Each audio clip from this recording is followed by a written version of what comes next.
Salam sejahtera untuk kita semua.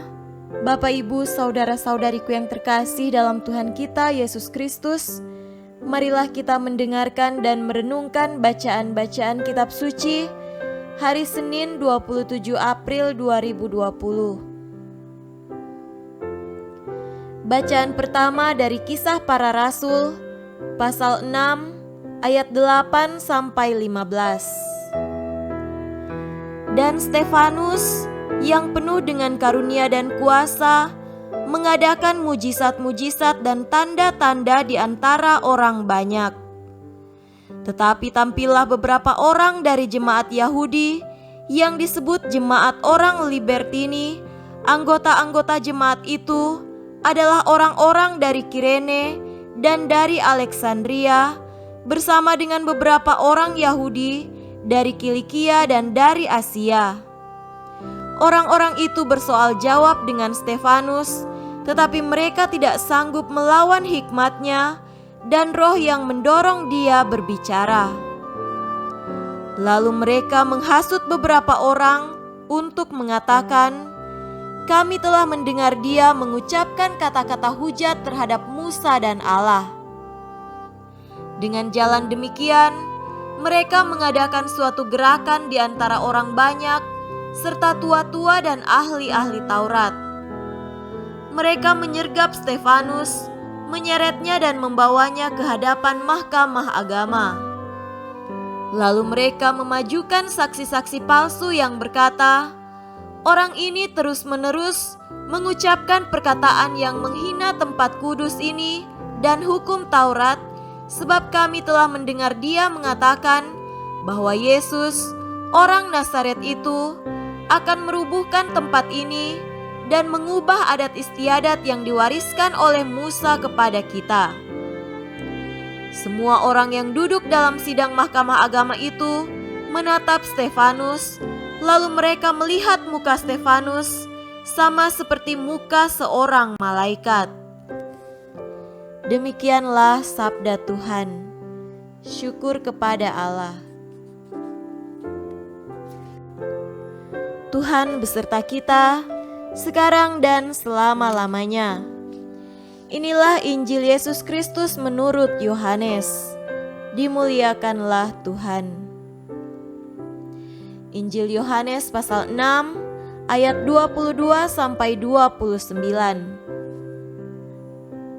Pada keesokan harinya, orang banyak yang masih tinggal di seberang melihat bahwa di situ tidak ada perahu selain daripada yang satu tadi, dan bahwa Yesus tidak turut naik ke perahu itu bersama-sama dengan murid-muridnya, dan bahwa murid-muridnya saja yang berangkat.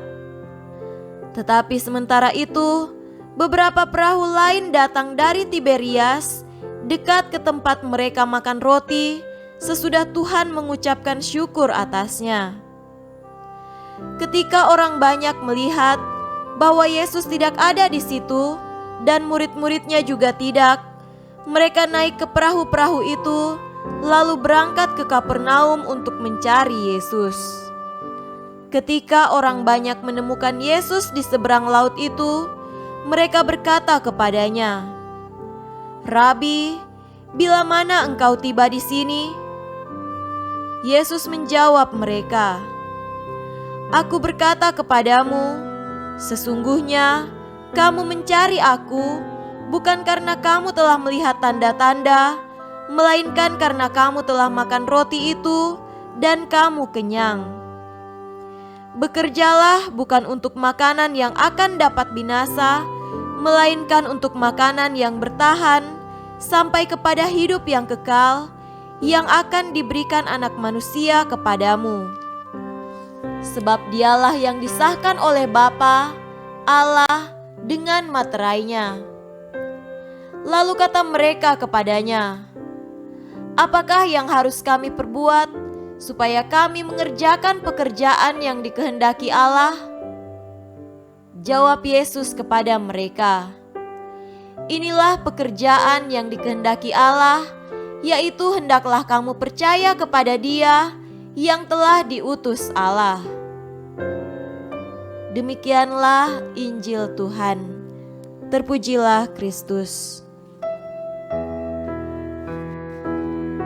Saudara-saudariku yang terkasih dalam Tuhan kita Yesus Kristus, tema renungan kita pada hari ini adalah percaya. Dalam berelasi, seringkali orang memilih atau mengikuti seseorang karena suatu alasan tertentu. Apa untungnya jika saya berelasi atau mengikuti dia? Apakah yang dapat dia berikan kepada saya? Jika ada sesuatu yang berguna dan bermanfaat serta mendatangkan keuntungan, maka ia akan setia, bahkan selalu mencari dan mengikutinya. Karena ia percaya, pasti ada sesuatu yang ia akan dapatkan dan menguntungkan untuk dirinya beserta dengan keluarganya. Saudara-saudariku yang terkasih, hal serupa kita dengar dalam bacaan Injil pada hari ini. Orang banyak mencari Yesus karena mereka telah mendapat makanan dari Yesus secara cuma-cuma. Mereka hanya sampai pada makan, kenyang, dan selesai. Mereka terus mencari Yesus dengan harapan untuk mendapat makanan lagi. Mereka tidak sampai memahami mujizat yang dibuat Yesus sebagai suatu tanda bagi mereka. Karena sikap tersebut, Yesus dengan tegas berkata kepada orang banyak itu, "Sesungguhnya kamu mencari Aku bukan karena kamu melihat tanda-tanda, melainkan karena kamu telah makan roti itu dan kamu kenyang." Kata-kata Yesus yang cukup keras ini mengajar orang banyak itu untuk mengubah cara pikir mereka. Hidup ini tidak sekedar menikmati makanan jasmani belaka, tetapi juga makanan rohani dari Yesus. Karena itulah Yesus mengajak mereka untuk percaya kepadanya agar mereka boleh mendapatkan makanan rohani yang akan memuaskan hidup mereka sampai kekal. Saudara-saudariku yang terkasih dalam Tuhan kita Yesus Kristus, hari ini Tuhan mengajak kita semua untuk tidak hanya mementingkan makanan jasmani saja. Ada makanan yang lebih penting lagi, yaitu makanan rohani.